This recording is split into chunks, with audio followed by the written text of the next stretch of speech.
All right, hey guys. Once again, this is Bill logging in here for week 2 of the recaps that we have. We're actually in week 9 of the fantasy football season, but that's what we got going on coming up here.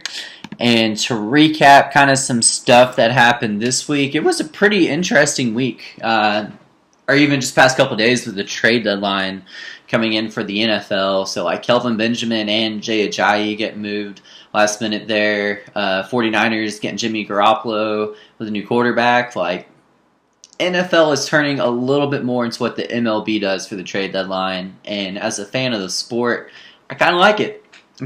Let's see more trades going on. And speaking of trades, the trade deadline for our league is set for November 8th. So next Wednesday is the trade deadline. So make sure to go ahead and get any trades in that you're thinking about doing. Just a heads up there. News in the league. I guess the only trade this past week was Nacok trading Demarius Thomas to Daniel for his first rounder next year. So it's I understand you're getting something for next year and trying to win now type thing. So I like those types of moves personally. And I guess we can kind of get into the recap of the matchups from this week. And so the first matchup I'll go over is Justin versus Trevin. And Justin, you actually had a pretty good week, and even your bench did pretty solid, but just couldn't stand Russell Wilson's monster day along with Travis Kelce having a good day there. Here's what's crazy. Trevin has Russell Wilson versus Deshaun Watson, and they both score over 30 points this week. That's wild. So congrats, Trevin. That was a solid win there. Solid win. I like it. Next matchup, Nacok, me and you. I beat you. Your team sucks. Congratulations. Anything stick out in there? The Cole Beasley, Jason Witten play not working out. Actually, I think that game, the Washington Cowboy game, had really bad weather, and so that just screwed up the whole points being scored in that game.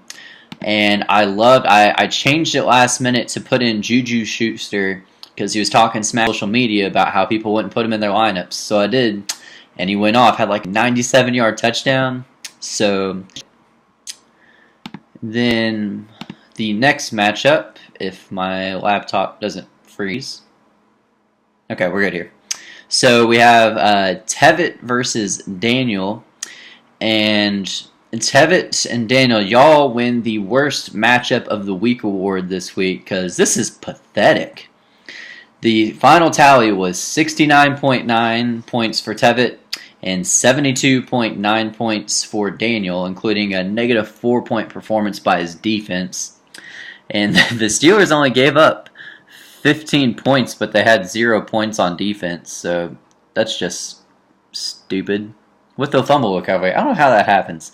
Must have given up a lot of yards. But yeah, that was an awful, ugly matchup. But Daniel, you win and get to maintain in first place in your division there. Dak Prescott and Des Bryant, that hurts you in that matchup that I was talking about just a second ago. And then Daniel, your highest score total is like 13 points by That's just ugly, guys. That's just ugly. Don't like it. Okay.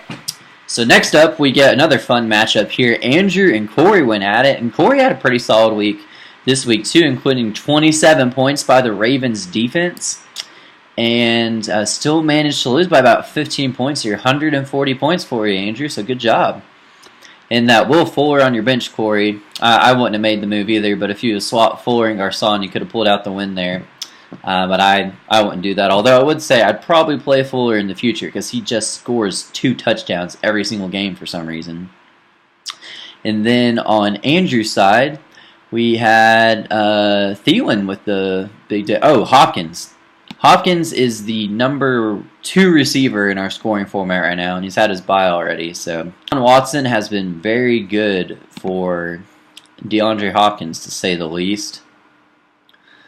So that's looking good there. And Corey, you managed to have Ajayi and Benjamin, who both got traded, so that's kind of weird.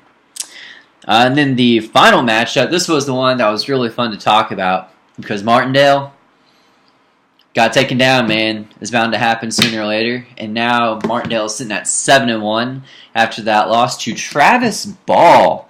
Attaboy. So I texted Chris about this yesterday, and he pointed out to me, Travis won with 3 people on IR and his entire bench on bye.